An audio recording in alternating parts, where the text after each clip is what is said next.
তো আপনাদেরকে একটা টিপস শেখাই যে আমরা পিছনে ব্যাকগ্রাউন্ড কিভাবে রিমুভ করি। তো চলেন, আমি যে কথা বলতেছি এটার ব্যাকগ্রাউন্ডটা দেখেন। এই ব্যাকগ্রাউন্ডটাই ধরেন আমি চেঞ্জ করব, রিমুভ করব, এবং এটা ফোনেই কীভাবে ক্যাপকাট ইউজ করে খুব ইজিলি এটা করা যায়। অনেকেই এটা জানে না যে কিভাবে করবে, যারা নতুন করে কাজ করতেছেন।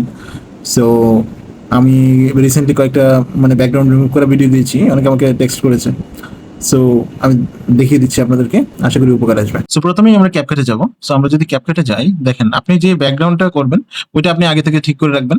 দেন মনে করেন আপনি যে ভিডিওটা আপনি ব্যাকগ্রাউন্ডে বসাবেন ওই ভিডিওটা আপনি আগে কাজ করবেন। সাপোজ আমি যদি এই ভিডিওটা বসাবো, সো এই ভিডিওটা আমি বসাবো, এটাতে আমি তেমন কোনো এখন কাজ করবো না। আপনার যদি এডিট করা লাগে আপনি সাপোজ আগে করে নেবেন। আগে যদি আপনি করে নেন, সাপোজ ধরেন আমি যদি এখানে এইটার জাস্ট হালকা একটু টাচ আমি ইয়ে করতেছি, যদি আমি এটা হালকা একটু করি, জাস্ট একটু, বেশি না। তো আমি একদম অল্প অল্প চেঞ্জ আনতেছি। সো এটা যখন আমি করব, দেখেন এটা চেঞ্জ হয়ে গেছে। আমার সাপোজ আমার ভিডিও মোটামুটি রেডি। সো আমি এটাকে এক্সপোর্ট করবো। সো আপনারা চেষ্টা করবেন যে ভিডিওটা দেবেন এটা একটু হাই রেজলিউশনে এক্সপোর্ট করার। সো আমি ধরেন 4K এবং 60 তে ইয়ে করতেছি, দেন আমি সেভ করতেছি। সো আমার মূল ভিডিও মোটামুটি এডিট হয়ে গেছে, আমি জাস্ট হালকা টাচ দিছি। সো এখন আমি যে ব্যাকগ্রাউন্ডে যেটা রাখবো ওই ভিডিওটা আমি আগে ওই ভিডিওটা দিয়ে একটা প্রজেক্ট ওপেন করব, নতুন ভিডিও।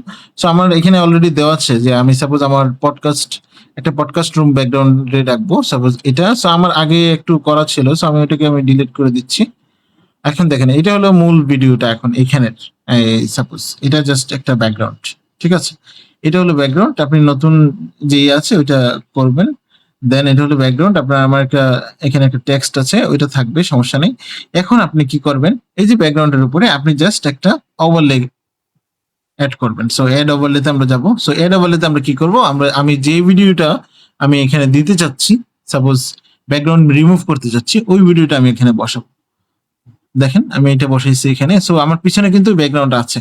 এখন আমি কি করবো, এখন বলতে পারেন যে এটা তো কেমন দেখাচ্ছে, এটা তো ব্যাকগ্রাউন্ড দেখা যাচ্ছে না। সো এখনই হলো মেইন খেলাটা, যে আমরা তাহলে ব্যাকগ্রাউন্ডটা কিভাবে রিমুভ করি। আপনি আগে পজিশনটা দেখবেন, আপনি পরেও করতে পারেন। আমি এখন এইটার ব্যাকগ্রাউন্ডটা এখন রিমুভ করবো।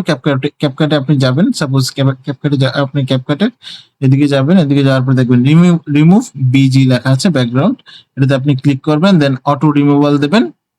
অটো ব্যাকগ্রাউন্ড রিমুভ হয়ে গেছে, দেখছেন? সো আপনার যখন ব্যাকগ্রাউন্ড রিমুভ হয়ে যাবে, আমি সাপোজ এখানে ওকে দিলাম, এটা অটো আস্তে আস্তে হতে থাকবে। এখন আমি আমার পজিশন আমি চেঞ্জ করতে পারবো। সাপোজ আমার পজিশন আমি এখানে রাখবো, আমি এই জায়গায় পজিশন রাখবো। এই জায়গায় যখন পজিশনটা রাখবো, দেখেন আমার পিছনের ব্যাকগ্রাউন্ড দেখা যাচ্ছে। আর আই থিঙ্ক এই পজিশনটা ঠিক আছে। সো আপনারা চাইলে, আর আমি এটাকে যদি আমি আরেকটু নিচে দিই, এটা নিচে দিলে অবশ্য দেখা যাবে না, সমস্যা নেই, ভিডিও ওপেন করলে দেখবে।